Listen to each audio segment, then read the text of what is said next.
Hi everyone, and welcome to our cozy English learning series. This story is called A Trip Around the World. It's perfect for English learners from all around the globe. In each chapter, you'll join our friends as they travel to new countries, meet new people, and use English in real-life situations.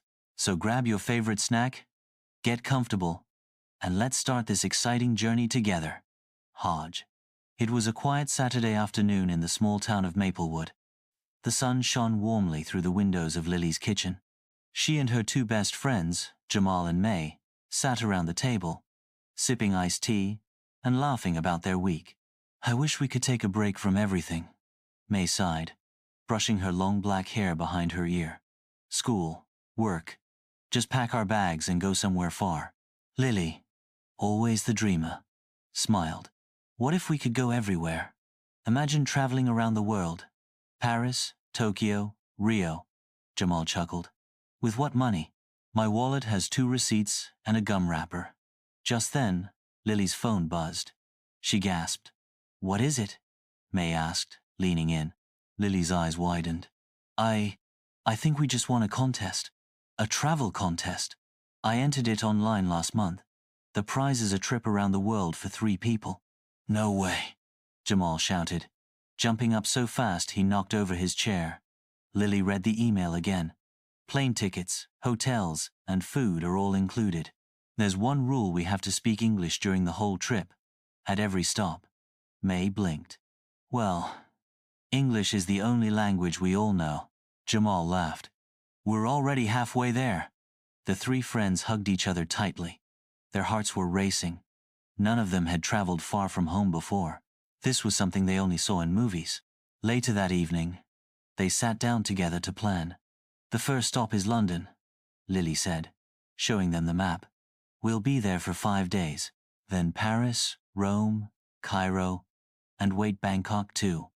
"This is really happening," May whispered, tears in her eyes. They made a pact that night. No matter what happened, they would help each other, speak English, and try to learn something new in every country.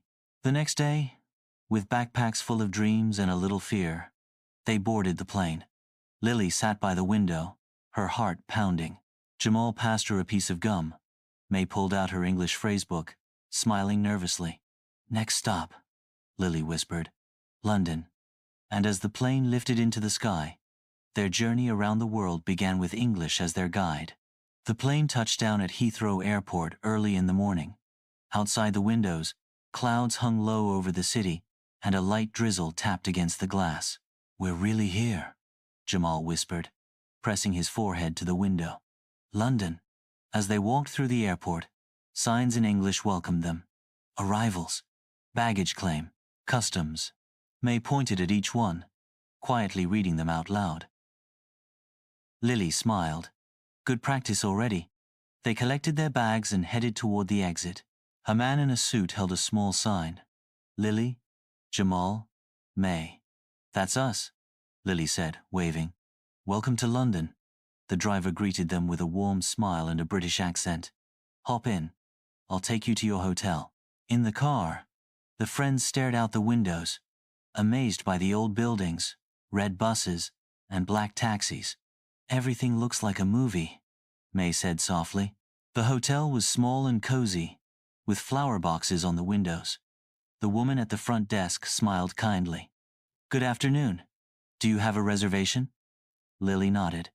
"Yes, under Lily Hart." "Ah, here you are. You'll be in room 203. Breakfast is from 7 to 10. Enjoy your stay." After unpacking, they went for a walk. The city buzzed with energy, people in suits, tourists with cameras, street performers playing music. They stopped at a food cart selling fish and chips. "One order, please," Jamal said proudly in English. The man behind the cart gave him a thumbs up. "Coming right up, mate." They ate on a bench near the River Thames, wrapped in jackets as the wind brushed past. "I love this," May said, dipping her fries in ketchup. "Even the weather." Later, they visited the Tower of London and took selfies with the famous guards. A local man offered to take a picture of them together. "Thank you," Lily said. "No problem. he replied with a smile. Where are you from? We're from different places, Jamal explained. But we're traveling together, and we're speaking only English. Brilliant, the man said. Best way to learn. That evening, as they rode a red double-decker bus back to the hotel, something went wrong. Wait, Lily said. Where are we? They had taken the wrong bus. May's voice trembled. I think we're lost. Lily pulled out her phone. No signal. Jamal looked around. Let's ask someone. They approached a woman at the bus stop. Excuse me, Jamal said politely. Can you help us? We're lost. The woman nodded. Sure. Where are you trying to go? Beechwood Hotel, Lily said. Oh, that's just a few blocks away. Walk straight, then turn left at the bookstore. Thank you so much, May said. Be safe now, the woman added with a smile. Back at the hotel, they flopped onto their beds, exhausted but proud. We spoke English all day, Jamal said, and got lost and still survived. Lily laughed. That's the real adventure, May said, her eyes already closing. The lights of London twinkled outside their window as they fell asleep, dreaming of the next stop. The train from London to Paris was fast and smooth. Outside the window, the countryside rolled by green fields, sleepy villages, and soon, the tall buildings of the French capital. Bienvenue à Paris, the conductor announced as they arrived. Okay, Jamal said, adjusting his backpack. New city, new adventure. Lily grinned. Same English rule? Of course, May said. We made a promise. They stepped out onto the busy streets of Paris. It was warmer here, and the air smelled like fresh bread and flowers. On every corner, cafes buzzed with people talking, laughing, and sipping tiny cups of coffee. Let's find the hotel first, Lily said. It's called Hotel Celeste. As they walked, they noticed that many of the signs were in French. Rue de something, Jamal muttered, squinting at a street sign. They stopped at a small bakery. Bonjour, the woman behind the counter said. Vous cherchez quelque chose? Lily hesitated. We're looking for this hotel. She showed the woman the name on her phone. The woman looked confused. Pardon? Jamal stepped forward. Do you speak English? The woman nodded slowly. A little. Can you tell us where Hotel Celeste is? Ah, yes. 2 blocks that way. Left at the fountain. Merci, May said quickly. As they left the shop, Jamal whispered, I almost forgot English isn't the main language here. It's okay, Lily said. That's why we're here to learn, to try. Their hotel room had a tiny balcony with a view of the Eiffel Tower in the distance. At sunset, it sparkled with golden lights. That evening, they joined a walking tour. The guide spoke English and led them through winding streets, telling stories about history, art, and love. Paris is called the City of Light, he said, but it's also the City of Dreams. Later, at a cafe, they sat with steaming cups of hot chocolate. I want to try ordering in English, May said bravely. The waiter approached. Bonsoir. Ready to order? Yes, May said. 1 hot chocolate, please. And, do you have something sweet? Of course, the waiter replied. Croissant? Macaron? Yes, 1 croissant, please, she said with a proud smile. After he left, Jamal whispered, That was smooth. But the moment of peace didn't last long. When the check came, it was all in French. None of them could understand the prices. Oh no, Lily said. I think they charged us for extra drinks. Jamal waved to the waiter. Excuse me, can you explain the bill? The waiter kindly pointed to each item and explained in simple English. Thank you, Lily said. We're still learning. No problem, the waiter said. You're doing great. Walking back to the hotel under the moonlight, they felt proud. We handled it, Jamal said, even with a mistake. It's okay to make mistakes, May said. That's how we learn. Paris had tested them, but they had grown stronger, braver, and more connected to each other and to the world. The morning sun in Rome was bright and golden, like a painting come to life. Lily, Jamal, and May stepped off the train, surrounded by the noise of scooters, honking cars, and voices speaking rapid Italian. Wow, Lily whispered. It feels older than any place we've been so far. They found their hotel near the Colosseum, where the ancient stone walls stood tall against the sky. Everything felt big and full of stories. I can already smell pizza, Jamal joked, his stomach growling. After checking in, they walked to a busy plaza. May pulled out her phone and read, Piazza Navona, a famous square with fountains and street artists. They were excited to try Italian food, so they sat down at a small restaurant. A smiling waiter approached. Ciao, menu. Yes, please, Lily said in English. The waiter brought 3 menus. You speak English, yes? Jamal nodded. We're learning. It's our world trip rule. Ah, bravissimi, the waiter said with a grin. Good practice. They ordered pasta, salad, and sparkling water. When the food arrived, it was hot, delicious, and full of flavor. As they ate, May looked thoughtful. It's getting easier, she said. Using English, I mean. Lily nodded. Because we're using it every day, in real life. But later, while searching for a famous gelato shop, they ran into trouble. Jamal led them confidently down a side street. It's this way. I saw the sign earlier. But after 10 minutes, there was no gelatinely laundry hanging from balconies and barking dogs behind fences. I think we're lost again, Lily said. No way, Jamal replied, pulling out his phone. Let me check. No signal, May said, sighing. They stopped at a newsstand. The older man behind the counter looked up. Excuse me, Jamal said slowly. Can you help us find a gelato shop? The man shrugged. No English. Lily stepped forward. Gelato? Sweet? Ice cream? The man nodded slowly. Ah, gelato. See. One moment. He pointed down the road, made a few fast hand gestures, and said something in Italian. None of them understood. They smiled politely and thanked him. But as they walked, they realized they were still confused. I feel bad, May said. He tried to help, but we didn't understand. It's okay, Lily said. We tried English. He tried Italian.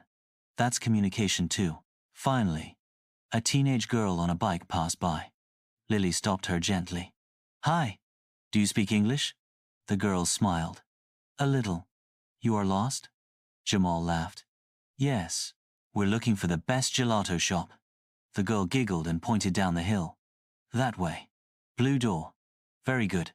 They found it just where she said, and the gelato was cold and creamy, with flavors like pistachio, hazelnut, and lemon. Sitting on the steps of an old fountain, they licked their cones and laughed at the day's mix-ups. Sometimes we mess up, Jamal said, but people are kind. We're learning more than just English, May added. We're learning to be brave. The city glowed as the sun set behind the ruins, and their hearts were full not just from gelato, but from everything they were discovering together. The morning sun in Rome was bright and golden, like a painting come to life. Lily, Jamal, and May stepped off the train, surrounded by the noise of scooters, honking cars, and voices speaking rapid Italian. Wow, Lily whispered. It feels older than any place we've been so far. They found their hotel near the Colosseum, where the ancient stone walls stood tall against the sky. Everything felt big and full of stories. I can already smell pizza, Jamal joked, his stomach growling. After checking in, they walked to a busy plaza. May pulled out her phone and read, Piazza Navona, a famous square with fountains and street artists. They were excited to try Italian food, so they sat down at a small restaurant. A smiling waiter approached. Ciao, menu? Yes, please, Lily said in English. The waiter brought 3 menus. You speak English? Yes? Jamal nodded. We're learning.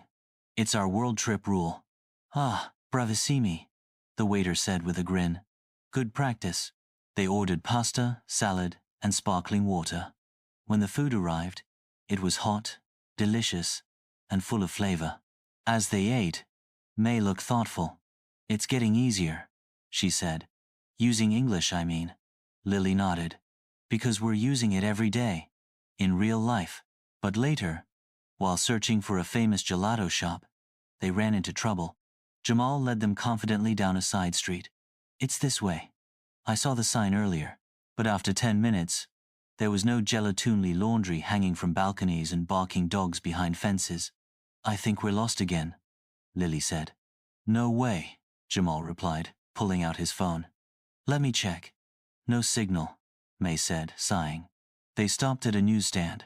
The older man behind the counter looked up. Excuse me, Jamal said slowly. Can you help us find a gelato shop? The man shrugged. No English. Lily stepped forward. Gelato? Sweet? Ice cream? The man nodded slowly. Ah, gelato. See. One moment. He pointed down the road, made a few fast hand gestures, and said something in Italian. None of them understood. They smiled politely and thanked him. But as they walked, they realized they were still confused. I feel bad, May said. He tried to help, but we didn't understand. It's okay, Lily said. We tried English. He tried Italian. That's communication too. Finally, a teenage girl on a bike passed by. Lily stopped her gently. Hi. Do you speak English? The girl smiled. A little. You are lost? Jamal laughed. Yes, we're looking for the best gelato shop. The girl giggled and pointed down the hill. That way. Blue door. Very good. They found it just where she said, and the gelato was cold and creamy, with flavors like pistachio, hazelnut, and lemon. Sitting on the steps of an old fountain, they licked their cones and laughed at the day's mix-ups. Sometimes we mess up, Jamal said, but people are kind. We're learning more than just English, May added. We're learning to be brave. The city glowed as the sun set behind the ruins, and their hearts were full not just from gelato, but from everything they were discovering together. The plane descended into Cairo just as the sun began to set. The sky burned orange over the desert, and the city sparkled below like a blanket of stars. Jamal pressed his face to the window. I've always wanted to see the pyramids. As they stepped off the plane, the warm air wrapped around them like a blanket. The sounds of car horns, street music, and people calling out in Arabic filled the air.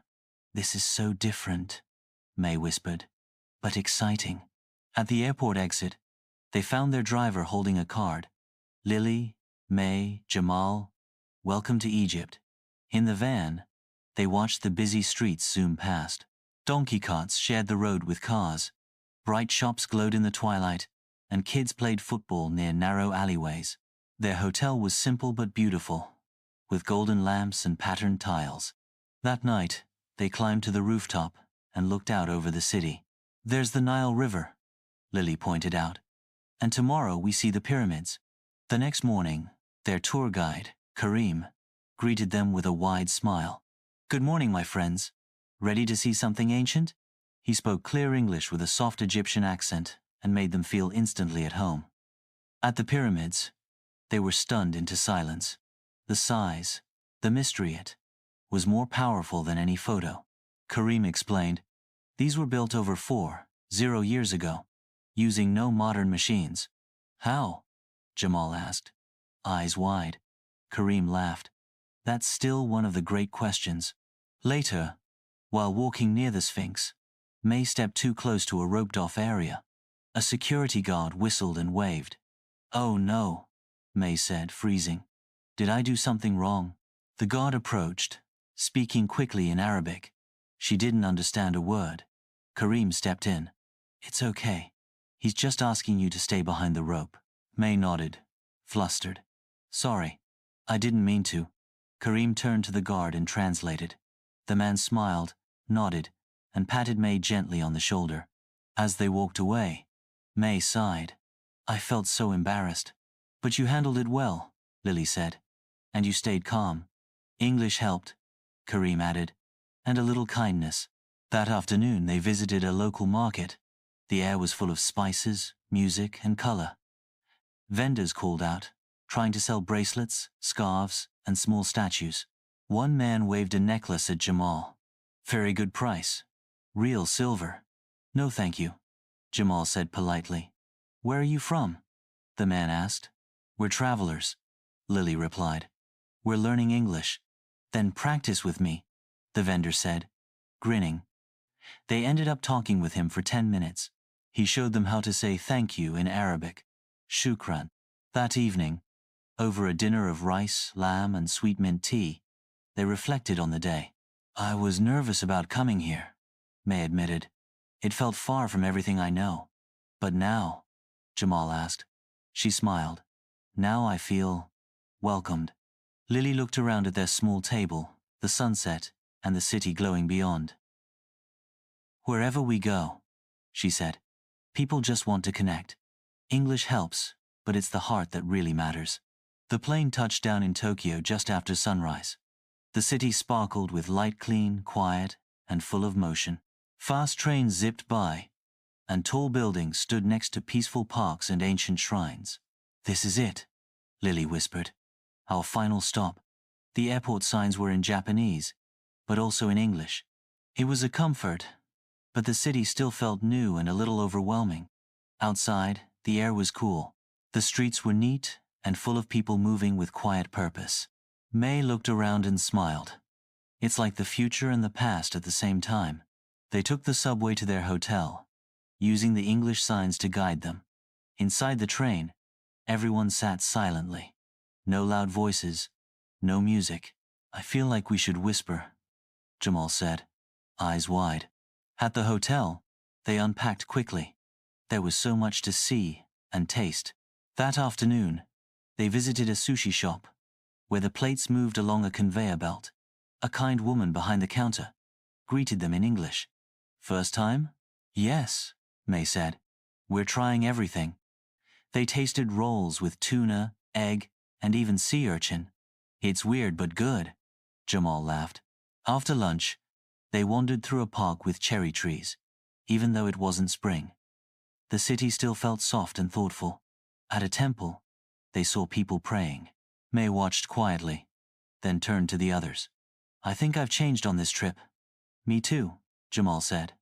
I used to feel nervous using English. Now I don't even think twice. Lily nodded.